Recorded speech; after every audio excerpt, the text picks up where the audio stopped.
Welcome to my YouTube channel. तो आज हम बताने जा रहे हैं आप लोग को कि कैसे हम लोग नर्सिंग केयर प्लान बनाते हैं। तो देखिए लिखा हुआ है कि nursing care plan on critically ill patient. तो क्रिटिकली इल पेशेंट में मैंने एक डिसऑर्डर लिया है क्रोनिक रीनल फेलुअर, तो उसके बारे में हम बताएंगे कि उसका एनसीपी कैसे बनाते हैं। तो देखिए इसमें सबसे पहले हम लोग स्टार्ट करेंगे हिस्ट्री कलेक्शन से। तो हिस्ट्री कलेक्शन सबसे पहले लिखना, इसमें आता है first demographic data. Demographic data को आइडेंटिफिकेशन डेटा भी बोल सकते हैं, जिसमें नेम, एज, सेक्स, एजुकेशन और देखिए जो भी है आप लोग को दिख ही रहा होगा, ये सब चीज़ लिख देना है। उसके बाद सेकंड आता है डायग्नोसिस। डायग्नोसिस क्या उसका निकला है वो हमको पता रहेगा, जैसे क्रोनिक रीनल फेलुअर पे मैं बनाई हूँ तो ये लिखा हुआ है। उसके बाद आता है इसका प्रेजेंट कंप्लेन। प्रेजेंट कंप्लेन में क्या क्या अभी प्रेजेंट में कंप्लेन है, जैसे उसका था लॉस ऑफ एपेटाइट है, डिक्रीज यूरिन आउटपुट है, तो ये लिखना है। उसके बाद आता है फोर्थ में हेल्थ हिस्ट्री। तो देखिए हेल्थ हिस्ट्री में बेसिकली क्या 4 पॉइंट आता है, present medical history, present surgical history, past medical history और पास्ट सर्जिकल हिस्ट्री। तो इन चारों के बारे में लिख देना है।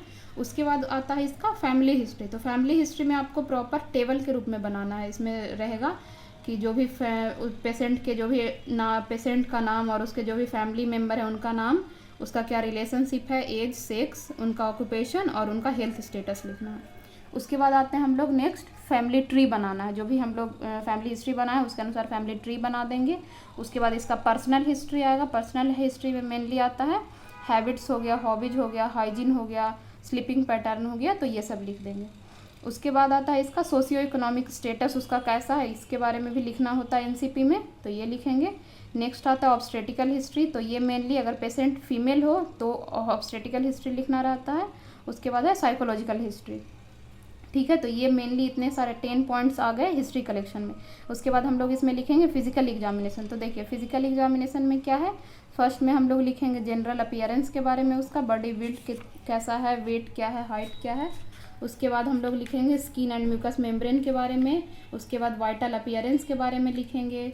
उसके बाद लिखेंगे हेड टू टो एग्जामिनेशन हम लोग लिखना स्टार्ट करेंगे। तो हेड टू टो एग्जामिनेशन में क्या है, मेंटल स्टेटस आ गया, फिर हेड से स्टार्टिंग से हेड, फेस, आई, ईयर्स, नोज, इन सब के बारे में लिखते जाना है। माउथ एंड फेरिंग्स, नेक हो गया, चेस्ट हो गया। उसके बाद एब्डोमेन हो गया, एक्सट्रीमिटीज़ हो गया, बैक, जेनाइटल एंड रेक्टम, ये सब के बारे में लिख देना। इसके बाद हम लोग लिखेंगे सिस्टमिक एग्जामिनेशन भी हम लोग लिख सकते हैं। तो सिस्टमिक एग्जामिनेशन में क्या, जो भी हमारा सिस्टम है, जैसे कार्डियोवैस्कुलर सिस्टम के बारे में लिख दिए, रेस्पिरेटरी सिस्टम्स के बारे में लिख दिए, जीआईटी के बारे में लिख दिए, जेनाइटो यूरिनरी सिस्टम के बारे में लिख सकते हैं, नर्वस सिस्टम हो गया, इंटीग्यूमेंट्री सिस्टम हो गया, मस्कुलोस्केलेटन सिस्टम हो गया, ठीक है। इसके बाद हम आते हैं लेबोरेटरी इन्वेस्टिगेशन पे। उसका लैब इन्वेस्टिगेशन का रिपोर्ट जो भी आया होगा उसके बारे में लिख देंगे। जैसे हम लिखे हैं हेमोग्लोबिन लिख दिया, आरबीसी, डब्ल्यूबीसी, उसका पेशेंट का क्या वैल्यू है वो लिख दिए, नॉर्मल वैल्यू लिखे। उसके बाद रिमार्क क्या लो है, हाई है या नॉर्मल है, ये लिख दिए, ठीक है। उसके बाद हम लोग आते हैं मेडिकेशंस पे। तो देखिए मेडिकेशंस में कैसे इसका जो टेबल बनाए हैं उसमें है जो भी ड्रग्स का नेम है वो लिख देना है। उसके बाद उसका एक्शन हो गया, डोज हो गया, रूट है, फ्रीक्वेंसी, कॉन्ट्राइंडिकेशन, साइड इफ़ेक्ट्स और नर्सेस रिस्पॉन्सिबिलिटी क्या है उस जो भी ड्रग्स दे रहे हैं उस टाइम पे, ये लिखना मेडिकेशन में।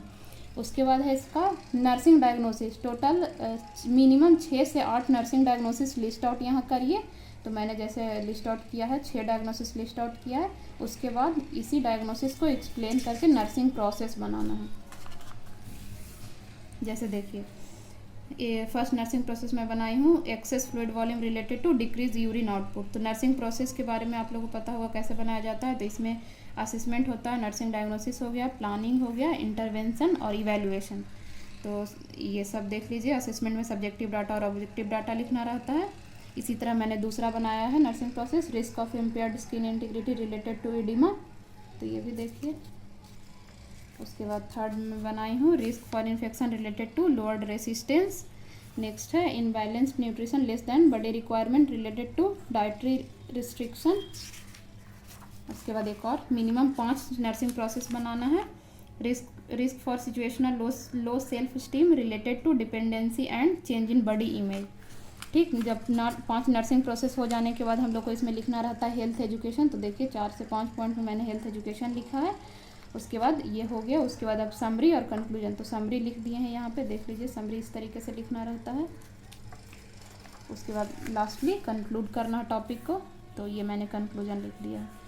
सो अगर वीडियो पसंद आए तो please like share and subscribe to my channel.